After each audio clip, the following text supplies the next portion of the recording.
let me ask you guys something. Has archery gotten better or more complicated, right? Are we improving performance or are we just adding to the noise? This is a question I constantly find myself asking. You know, if you look at archery as a whole, it's constantly evolving, right? There's always new products, new equipment, new tactics, new techniques. It's endless. I mean, look at all the different bow models we've got now, all your different sight options, right? You've got sights from $25 all the way up to over $1,000, right? You can get a Garmin sight that you can range your target. It's got pins that adjust. It's wild the amount of technology that has come along, which is great, right? But we've got spine calculators, FOC calculators, stabilizer math equations, and then you've got everybody on YouTube or these social media platforms telling you're doing everything wrong and this is the correct way to do it. And I think what it leads to is a lot of overthinking, right? And this conversation is catered to the bow hunter. Right. I'm not talking to the target guys. I'm not talking, if you're chasing X's or you're looking for shooting dots and looking for absolute precision, I think everything matters in order to gain that edge, right? You need to know the ins and outs and everything, and any little piece of equipment that can add to your bow or your equipment in order to give you a little bit more edge is warranted. Right. But I'm talking to the bow hunter. So that's what we're talking about today, guys. You know, are we overcomplicating archery? So thanks for joining me today on the Archery Project. I'm your host, Zakk, and this has been something that has been on my mind. And I'm probably doing myself a disservice by having this conversation because, right, at the end of the day, we know what I do. My company sells archery equipment. I own Extreme Outfitters. And we are a retail store, right? We're a shop. We tune bows, we sell bows, we set up bows, we sell all the latest products. But it's something that I constantly think about. And, you know, I'm kind of referencing one of my social media posts that I put out on my personal page this past week. And, there was a comment about, you know, how I build my bow, right? It's very simplistic. There's not a lot on it. And that's an approach that I take for a lot of things because it's easy to get caught up in the weeds when it comes to archery, right? We talk about all these products and there's so many cool products, man. And I love products as much as the next person. Like, it's very easy to get sucked in because there are so many cool archery products out there, from the stabilizers to the sights to all the different arrow options. It's overwhelming and it's endless. But at some point you have to kind of look at yourself and kind of determine, what are my goals? And I think that's what it comes down to, right? If you don't know exactly what you're doing or what your goals are or have priorities, it's easy to kind of veer off track and dive down these rabbit holes of, you know, tuning and micro tuning and super tuning and whatnot. And it kind of takes away from what you're doing, because if you're somebody that's your goal, you want to be the absolute best tech. You want to learn the ins and outs of all this product and understand, you know, the technical side more. It's a great approach, right? There's nothing wrong with that. The best way to become more well-versed is to learn and to dive into all of these different tuning capabilities and products, right? That's the best way to learn. Get hands-on, mess with them, learn about them, and then you can educate people, right? It's a great approach. But if you are a bow hunter, I don't think it's necessarily the right approach, because that's not your end goal. That's not your mission, right? So, and I don't want to sound anti-progress here, right? Everyone knows I love the latest and greatest. I shoot a new bow pretty much every year. Haven't got a new bow this year yet, but I pretty much shoot a new bow every year. I have new equipment that I put on my bow. And I enjoy that part, but that is not the priority for me, right? So obviously bows have come a incredibly long ways just in the last, I would say 5-10 years, right? Technology has advanced greatly, right? Cams are way more efficient. The bows are easier to shoot. The bows are faster, more forgiving, easier to shoot a faster bow further. Your arrow technology, the materials, the consistencies, the quality is all improved greatly. And then now you've got all these tuning systems that are do-it-yourself tuning systems, right? You can do it at your house without a press for a lot of them. You got the Matthews limb shift technology, the XTS tuning system through Hoyt, the Bowtech deadlock tuning system, more access to information. right? That's what it comes down to. Things have evolved. There's more people involved in this. There's more voices out there. There's more information out there. But what I think that leads to is almost a paralysis by analysis effect.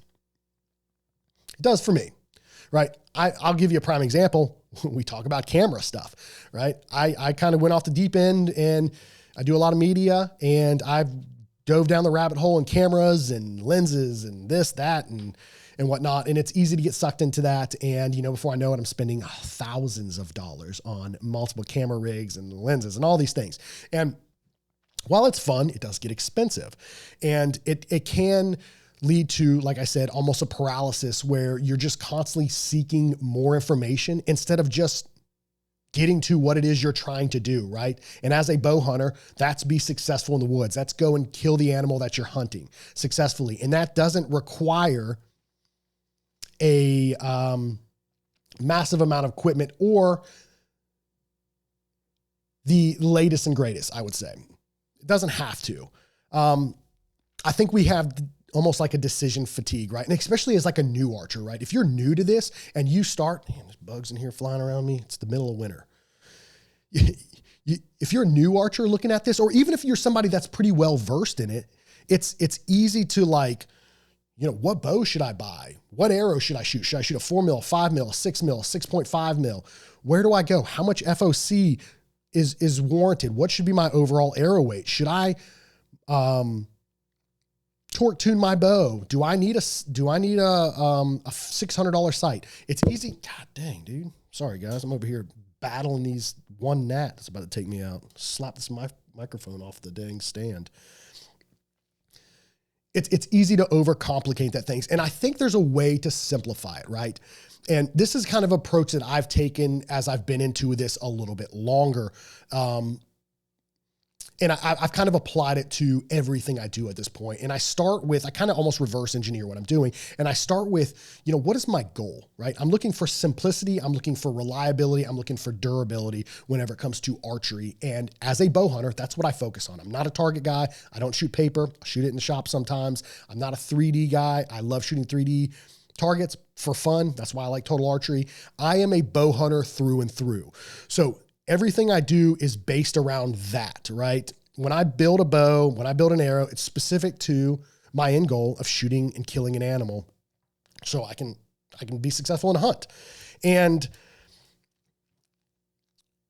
it's easy to, with all the social media out there, look at, oh man, what's the best arrow to shoot this animal with? How much FOC do I need? And I think all of that, you really start to get into the weeds, the stuff that doesn't really matter. Because at the end of the day, does a 1% difference in FOC matter? Does a 3 to 5% difference in speed really matter? No, it doesn't. Not for a bow hunter, not for a successful bow hunter. It doesn't. I think more animals are lost to, we could call it buck fever, hormones, adrenaline, and poor shot execution than equipment issues, right?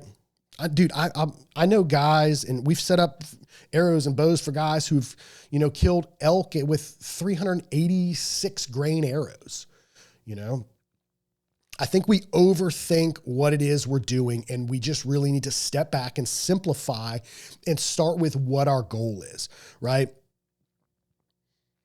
People are constantly almost like chasing the Joneses, right? Trying to keep up with the Jones, trying to keep up with the latest and greatest thing. And you just don't need to do that. It comes down to simplifying, in my opinion, for a bow hunter. Start with what your end goal is. Simplify everything. Therefore, your focus, once you get this bow set up, you can focus on spending time behind the bow and not chasing more information. And that's critical to becoming good as a bow hunter. You've got to be good with your equipment, right? And then you've got the whole other host of things with the tactics and woodsmanship skills that come along with being a bow hunter. The gear is one part of it, and I think a very small part of it. Honestly, woodsmanship skills are much greater than having the latest and greatest bow.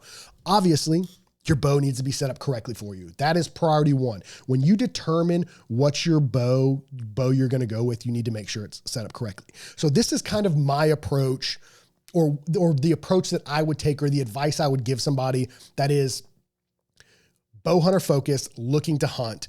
I would say you need to start with whatever your goal is, right? If you are a bow hunter and you know that you want to bow hunt, you're going to hunt the East Coast and you're going to hunt out of a stand, whitetail hunting, off the ground, out of a blind, that's your good starting point. From there, it makes it easy to kind of figure out what direction you need to go with your bow. From there, then you can establish your budget, right? And when you establish your budget, you need to stick to your budget. Don't get oversold on things. It's very easy to do. If you have a $1,200 budget, for just the bow, that's a great starting point. Find a bow that fits within that budget, whether it's a new bow or whether it's a secondhand bow, or maybe it's a mid-price point bow, whatever it is. Stick to the budget. Look at your goal, right? From there, your shots for a whitetail deer are going to be realistically for most people within 40 yards. So if that's all you're doing, you probably don't need a $600 sight. You don't. If you want it, buy it. Of course, that's the approach, but you don't need it. Don't feel obligated to it. If you're hunting primarily within 40 yards, realistically, a fixed 5-pin sight is a great option for you, right? You're going to be within 40. That's your primary goal with this bow. You're building the bow based around application and goals in order to be successful in the woods. And you don't need to overspend on your sight. Same thing with your arrow rest, man. I take a buy once, a cry once approach. When I buy an arrow rest, I would look at, it's a critical part of the bow, right? It's where you micro tune. It's where your arrow is in contact with until it leaves the bow. An arrow rest is critical. I would invest in a quality rest within your budget though, right? If that's a whisker biscuit, it's a whisker biscuit, man. Whisker biscuits have killed bajillions of animals. There's nothing wrong with them. I personally opt for a limb-driven drop-away rest. It's just what I like. But there's nothing wrong with the whisker biscuit. As long as whenever everything is put together and assembled on that bow, it is set up correctly. Right? You go through, you get that, you determine what arrow you're going to go with. No reason to overspend on arrows. Do you need a 4 mil? Do you need a 5 mil? Do you need a 6.5 mil?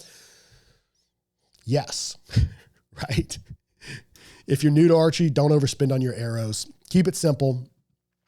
6.5 Bowhunter is great. A Hunter XT is fantastic. A standard diameter, just because you're not shooting that far. So wind drift is not going to be a major factor for you. You don't need a 4 mil. You're not shooting those long distances, right? Open terrain, hill country where there's a lot of wind.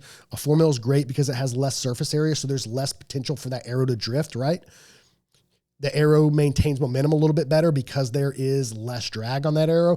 But as a whitetail hunter, that's not necessarily what you need. You're shooting those shorter distances. You can get away with a little bit cheaper of an arrow, a standard diameter arrow.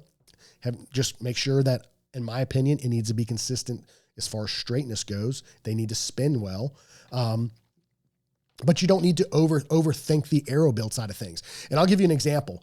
So that's primarily what I do. I bow hunt whitetail deer out of a stand, off of the ground. That's kind of my focus. And that's what I build majority of my bows around, except for total archery build bows, right? So I've killed deer with arrows that are extremely light, in my opinion, right around 400 to 420 grains, to arrows that are 500 grains, right? I've had arrows that are very high FOC, arrows that are just overall heavy arrows. And I can tell you, I have not personally, as a whitetail hunter, I have not seen a difference in performance or recovery rate for what I've shot with any of those animals, right? And I'll give you a prime example. This year, or this 2025 season specifically, I started off with a Easton 5.0. It was 418 grains. It was obviously a very low GPI 5 mil arrow that very light. Some people would consider them brittle. I had no issues with them whatsoever. I shot 3 deer with that arrow, right? It was very FOC focused, but an overall light arrow. 3 deer, a good buck, a full body cavity through a doe, no issues. I then, at the end of the season, switched over to an FMJ Max, which went from 418 grains to 465 grains. That was just an overall heavy arrow. It had a stock insert in it. It was not FOC focused. Same thing. I shot additional 3 more deer with that arrow. No issues as far as recovery, no issues as far as pass through on both. So I think we really get in the weeds and things that don't really matter as much as we want to think they do. Right? I look at it like this: application-based, goal, mission focused. Select your equipment based off what your goals are and what you want to do. And realize, as a bow hunter, it doesn't have to be overthought, right? Another thing we look at, I see a lot with, like, what stabilizer should I run? Dude, listen, if I'm shooting realistically my animals within 25 or 30 yards, I normally run a little bit shorter bow, a 30 to a 31 inch bow. I won't even put stabilizers on it. I'll run it bare bow because I know I don't need any additional equipment on that bow to improve my accuracy within those distances. I just don't need it. My thought behind it is it's one more thing to get hung up on whenever I'm busting through brush, trying to get in the woods. It's one more thing to hang up on. It's one more piece of equipment to come loose, to fail, to cause me an issue. It's one more thing I got to think about. So if I can strip the bow down to the bare minimum and just run exactly what I need in order to accomplish my goal or that mission, that's what I'm going to do. And then once you get your bow set up and you figure out the equipment that you want to run, don't feel the need to continue to upgrade those things all the time. You don't, especially if you've already invested once, buy once, cry once approach. Just because a new site came out doesn't mean it's going to be a better or do anything more than what your site does now, right? It doesn't necessarily, you don't need to always upgrade. I would take, once I get my equipment set up, I would take my time and invest it in just shooting my equipment, being familiar with it, being proficient, understanding the ins and outs of the equipment that I'm using. So I know everything about it, how that bow responds, how I shoot that bow under pressure, how I shoot that bow at weird angles. Can I shoot the bow kneeling, seated, all of these things. And I would invest all my time into that versus chasing new and learning about new equipment. By all means, if you need new equipment, you know where you can find it. But I'm just saying you don't need to feel the need to chase that. Focus on your grip, focus on your anchor, focus on your peep alignment, understand the shot process, dial in that shot execution, make sure your form is locked in. Those are the things that you need to spend more time researching, learning, and being proficient at versus the gear side of things. Lock in your setup, stop chasing that new thing. Very easy to do, right? I think that's one of the big takeaways that I have noticed with the social media and going through some of the comments and stuff is, we just tend to overcomplicate something that is just supposed to be fun. And like I said, if that part of it is fun for you, by all means, I would encourage that. But if your goal is not becoming the most tech savvy individual and you're just a through and through hunter, don't obsess about the gear. Don't obsess about the bow. Make sure the bow's set up correctly. Make sure the bow's shooting right. Run the bow through paper. Get it shooting well, practice with your broadheads, make sure they're grouping and shooting as your field points are, and run it. That's what I do. I'll be honest. I don't bare shaft tune any of my arrows. I've never felt the need to. I've never had an issue. I will go through, however, and make sure I test all my broadheads. I will practice with a broadhead and make sure that they are grouping and shooting as my field points are. But I don't go through and overthink this entire process. And I just see a lot of people do that, and then they become overwhelmed, they become frustrated, and then it's almost like, oh man, maybe archery isn't for me. And, I hate to see somebody leave the sport because it's just an overwhelming amount of information out there. I would say step back. If you're going to spend your money, invest in the best equipment that you can afford within your budget.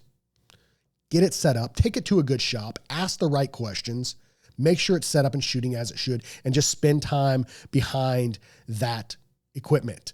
Don't overcomplicate your own setup. It's just, as soon as you start adding more and more to it, and you don't fully understand the functions of the equipment that you've put on there, the accessories, right?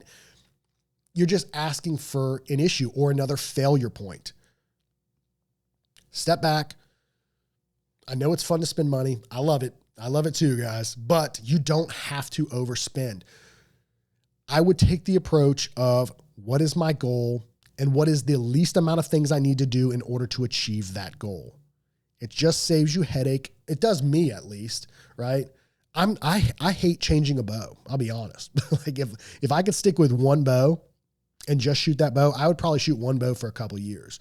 But with what I do, it doesn't work that way. I need to upgrade bows and stay up to speed on the latest technology to an extent. But whenever I find a bow and a bow I enjoy shooting, that's what I spend my time behind. This past year was my Mach 33. I did whitetail hunt with it. Previously, it's always been a shorter bow, a Mach 30, or the Decree. I even really like that bow too. And, but this year I decided to shoot a little bit longer ATA bow, because I did take the approach of, not wanting to switch to another bow for total archery. I just ran one bow all the way through, and I kept that bow very simplistic. And that's basically what I'm trying to say with this podcast, guys. I know it's a ramble. It was just something that I was thinking about, and I look at it and I look at all the social media out there, and, you know, everybody's telling you this is how you need to do it. This is the right way. And everyone is incredibly confident that they have the answers to everything. And I would step back, take a deep breath, not overconsume information. If you're thirsty for information, yes, but do it. But, you know, don't get overwhelmed. There's a lot of ways to approach this thing, and I think you got to figure out what works for you. And if you're new and getting into it, I would say less is more. Stick with simplicity. Focus on reliability, ease of use, and understanding the equipment that you're actually using. There's just a lot out there. It's overwhelming. It's overwhelming for me, right? We carry all of it. We carry all the new gear. We got to be up to speed on it. So I've got some really great techs here who do spend a lot of time with it, and way more well-versed than I am with all of it. And, you know, they're a great resource. So if you guys have questions on equipment or setups, or, you know, just need advice as to, you know, what your goals are and where we would kind of start, as far as like the bow build or setup process, we'd be happy to help you out. You know, you guys can always reach out to us. You know, the bow doesn't kill the animal. It's a part of it, but the guy behind the bow has the final say in it. And if you are not spending time behind your bow, shooting it, being familiar with it, understanding the ins and outs of it, that bow is, you're going to have a problem, man. Spend time behind it. Enjoy the process. Don't overthink. Don't feel like you need to keep up with everybody and buy all this stuff, man. I see a lot of comments like archery's just too expensive for me to get into. And it's not, man. It doesn't have to be. Obviously, yes, there's top of the line stuff for the Ferraris or Lambos of the archery world. You don't need it. You don't have to have it. I would encourage you, if it's not within your budget, don't spend it. If it is something you want, there's no harm, no foul, man. Buy it. I firmly believe in investing in your hobby, but don't feel the need to constantly chase the new. I've got this arrow set in here, and, you know, I was thinking back, this is one of the arrows I've killed more deer with than anything. And when I went into building this arrow, there was not a lot of thought put into it for me. And I've killed a ton of whitetail with it. It's a very simple Axis 5mm with a stock insert, with a 100 grain point, with a stock factory blazer vane on the back of this bad boy. And tell you, I shot a bunch of different broadheads with it. I've shot a bunch of different animals with it and had no recovery issues whatsoever. So I think we overthink on the things that just don't really matter as much as we would like them to matter. Your fletching configuration, you know, obviously the more advanced you get into this sport, the more you want to tinker and learn about these things. But when you're getting started, don't overthink it. Buy an arrow that's pre-fletched, slap the stock insert in there, put a field point in there, shoot the dang thing, get a good broadhead, right? Get something that's reliable, that's been tested, that does fly true. The James Yates study is has a lot of good examples of that. The Severs are fantastic. The Mega Meats fly very well. Look at simplicity, stick with simplicity. That's it. That's what I got for you. That's my rant, guys. You know, as always, I appreciate you guys following along. You know, confidence is built through reps. It's not built through purchases. Just remember that you need to spend the time behind your bow, master the basics, change less, shoot more, enjoy the process, enjoy the archery experience. Because at the end of the day, it's about being in the woods, being outdoors with your bow, and developing and honing those skills, and not spending all your money. If you want to spend all your money, by all means, that's cool. Extreme Outfitters, we got it all, man. Hit us up. We will help you out with anything. We'll answer any questions. We'll ship you whatever you need. help you with tuning questions, whatever it is. But that's it. As always, I really appreciate you guys following along and all the support that you guys give to us, our brands, our channels. It means a lot to us. It's a lot of fun being able to do these things and go back and read comments and, answer questions. And that's what we're here for. We're a resource. We're here to help you guys, because we do have a lot of experience, and we get to play with all the latest and greatest, and we get to talk to so many people and learn so many things. But just remember, we are not the end all be all. We do know a lot, but there's a lot of ways to do this, man. And I would encourage you to take your time with this. It's a journey. It's a marathon. It's not a race. Enjoy the process, man. Ask questions, reach out. But more than anything, shoot your bow a lot, shoot it all year, no time off. I love it. That's what I do. Just enjoy it. And don't overthink this thing, man. Simplicity, reliability, durability. That's where it's at. That's what matters when you're in the woods chasing any kind of game. So I'll leave you guys with that. As always, I appreciate you guys following along. Drop some comments, give us some feedback. Let me know your thoughts, man. How do you approach a bow build? What's important to you? What matters? What doesn't matter? Do you think there's too much information at times for people? Is it overwhelming for you? And what are some great resources that you seek out whenever you've got questions on things? So drop the comments, give them some feedback. As always, this is another Friday Kill Notes. Appreciate you guys following along. We will see you guys in the next episode.